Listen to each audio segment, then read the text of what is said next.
Assalamualaikum warahmatullahi wabarakatuh. Berjumpa lagi kali ini dengan Ustazah Warti di pembahasan materi PTS kali ini. Sebelum kita memulai pembahasan materi, marilah sama-sama kita berdoa sebelum belajar. Marilah sama-sama kita mendudukkan kepala untuk berdoa. Bismillahirrahmanirrahim. Rabbi zidni ilma warzuqni fahma. Amin. Rasulullah Shallallahu Alaihi Wasallam memimpin pasukan. Setelah 12 bulan tinggal di Madinah, Rasulullah Shallallahu Alaihi Wasallam memimpin pasukan ke Abwa. Kepemimpinan kota Madinah diserahkan kepada Sa'ad bin Ubadah. Beliau mencari pasukan Quraisy, tetapi tidak beliau jumpai.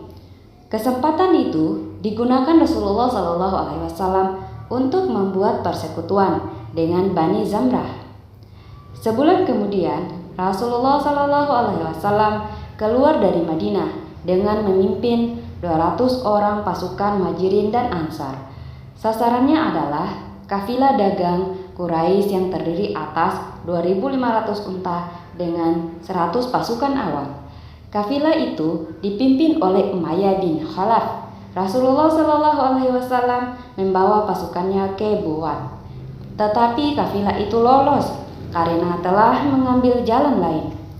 2 atau 3 bulan kemudian, Rasulullah Shallallahu Alaihi Wasallam menyerahkan kepemimpinan kota kepada Abu Salamah bin Abdul Asad dan keluar dengan memimpin lebih dari 200 orang.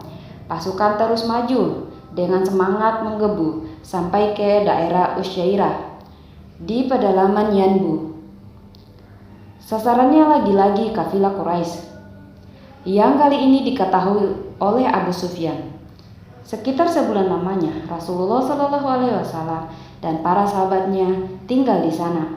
Namun, kafilah yang ditunggu kembali berhasil meloloskan diri dari Syam, melewati jalan yang lain. Akan tetapi, penantian ini tidak sia-sia.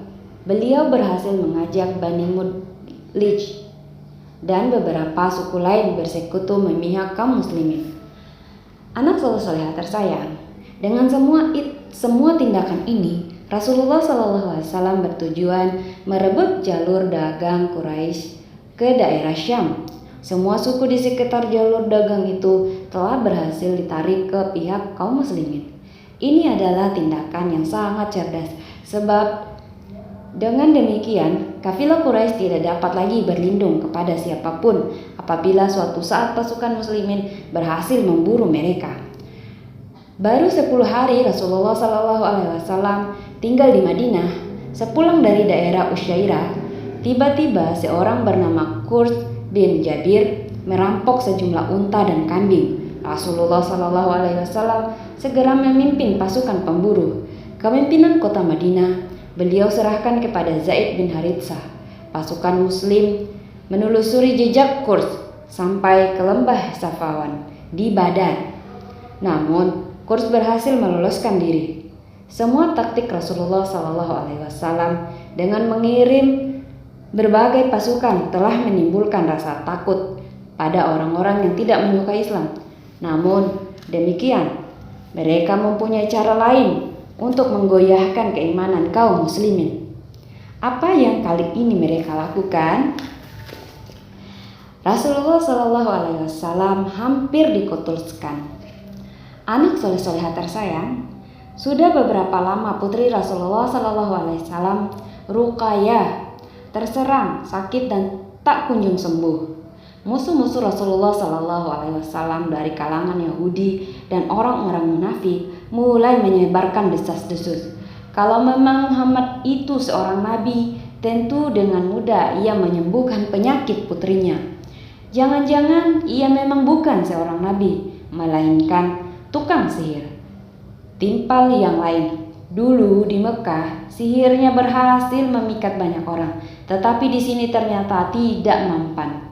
Desas-desus yang beredar gencar membuat keimanan sebagian orang mulai goyah. Orang-orang munafik yang dipimpin Abdullah bin Ubay semakin bersemangat mengatakan ini dan itu tentang pribadi Rasulullah Shallallahu Alaihi Wasallam. Mendengar itu, sebagian muslim bangkit amarahnya. Mereka melawan desas-desus itu dengan sanjungan, pujian, pemujaan kepada Rasulullah SAW. Jangankan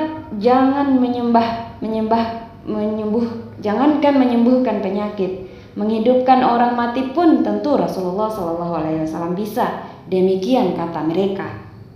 Mendengar hal-hal seperti itu, Rasulullah SAW segera datang dan berkata, "Janganlah kalian menyanjung-nyanjung diriku. Bagaimana kami tidak akan menyanjung dirimu ya Rasulullah? Bukankah engkau adalah pemimpin kami semua?" Beliau menggeleng. Beliau kemudian berkata bahwa dirinya hanyalah manusia biasa. Ia tidak dapat menolak atau menyembuhkan penyakit apabila hal itu memang sudah dikehendaki Allah Subhanahu wa taala. Beliau adalah manusia yang juga dapat menangis, tertawa, kepayahan, kesegaran, tidur, marah, senang, lapar, dahaga, makan, dan perlu pergi ke pasar seperti yang lain. Bahkan Rasulullah SAW sendiri menderita sakit. Seorang tabib dipanggil datang untuk melakukan penyembuhan. Tabib itu melakukan pembekaman agar darah yang mengandung penyakit keluar. Namun begitu darah Rasulullah SAW keluar, tabib yang suka menyanjung itu menjilati darah beliau. Segera saja Rasulullah SAW melarang tabib itu dengan keras sambil berkata, "Semua darah haram, semua darah haram." Demikianlah, di satu sisi ada orang yang membenci Rasulullah SAW, sementara di sisi lain banyak orang yang justru memuja beliau secara berlebihan. Keutamaan ilmu. Agar para sahabatnya tidak terjebak sehingga menyanjung dirinya secara berlebihan, Rasulullah SAW semakin giat mengajarkan ilmu kepada mereka. Rasulullah SAW bersabda, "Ajaran Islam yang kubawa bukan untuk mengagung-agungkan diriku, tetapi justru untuk mengajarkan bahwa tidak ada manusia yang lebih utama daripada manusia lain, kecuali ketakwaannya. Ajaran Islam yang kubawa mengajarkan persaudaraan dan persamaan, sehingga tidak ada lagi orang miskin berlutut kepada orang kaya karena semua orang sama dan bersaudara. Ajaran Islam datang untuk membebaskan setiap orang dari kekuasaan tukang-tukang sihir dan patung-patung, sehingga tidak ada lagi orang yang menyembah patung yang tidak bisa apa-apa. Juga agar tidak ada lagi orang yang takut kepada tukang sihir, karena semua yang dilakukan para tukang sihir tidak lain hanyalah tipuan yang menyesatkan." Rasulullah SAW terdiam sejenak dan memperhatikan wajah para sahabatnya. Beliau membiarkan para sahabatnya meresapi yang baru saja beliau sampaikan. Kemudian perlahan beliau berkata agar para sahabatnya giat menuntut segala macam ilmu yang berguna. Beliau pun sampai bersabda, "Keutamaan ilmu lebih baik daripada keutamaan ibadah." Mendengar itu, sebagian sahabat terpengaruh oleh seolah baru mengerti. Beberapa di antaranya tertunduk malu. Maklum, mereka semua ini menganggap beribadah seperti puasa pada siang hari dan salat pada malam hari adalah segala-galanya, sampai melupakan istri dan keharusan mencari nafkah.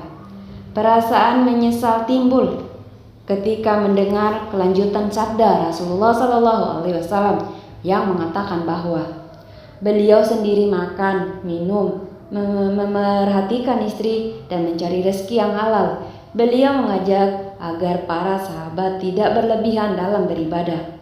Seorang sahabat kemudian bertanya, "Ya Rasulullah, bagaimana jika ada seorang yang sangat dalam imannya, selalu memperbanyak sholat, sedekah, dan saum, tetapi ia suka menyakiti hati tetangganya?" Rasulullah SAW menjawab tegas, "Jika terus menyakiti hati tetangganya, ia akan masuk neraka. Namun, anak saya tersayang, Saat itu Rasulullah Shallallahu Alaihi Wasallam sempat dikecewakan oleh orang yang sangat beliau kasihi. Siapakah orang itu? Hamzah bertobat. Orang yang beliau kasihi itu adalah Hamzah bin Abdul Muttalib, paman Rasulullah Shallallahu Alaihi Wasallam yang saat itu berusia 55 tahun. Sebelum memeluk Islam, Hamzah suka pergi ke tempat hiburan pada malam hari dan minum minuman keras. Hal itu memang begitu wajar terjadi di kalangan orang-orang Arab. Begitu memeluk Islam, Hamzah langsung meninggalkan kebiasaan buruknya itu. Namun, sepulang dari tepi pantai Laut Merah, Hamzah kembali kepada kebiasaan lamanya itu. Saat itu memang belum turun perintah yang melarang meminum minuman keras. Pernah semalam suntuk, Hamzah melewati malam dengan meminum minuman keras, ditemani para penghibur. Tempat hiburan itu memang disediakan oleh para tokoh Yahudi untuk menyambut orang-orang Islam dan melenakkan mereka. Para penyanyi pun dipanggil untuk menghibur. Malam itu, Hamzah dianggap menjadi tamu kehormatan. Keesokan harinya, Hamzah datang ke masjid dalam keadaan mabuk. Dari mulutnya menguap bau minuman keras. Dari pakaiannya masih tercium wangi parfum para penyanyi Yahudi. Tatkala melihat keadaan pamannya itu, Rasulullah Shallallahu Alaihi Wasallam langsung menunjukkan rasa ketidaksukaannya. Apalagi ketika dalam keadaan mabuk itu, Hamzah begitu memandang remeh para sahabat yang lain sambil berkata tanpa sadar, "Kalian semua hanyalah budak nenek moyangku." Mendengar perkataan pamannya itu, dada Rasulullah Shallallahu Alaihi Wasallam terasa sesak. Beginilah akibatnya jika orang minum arak.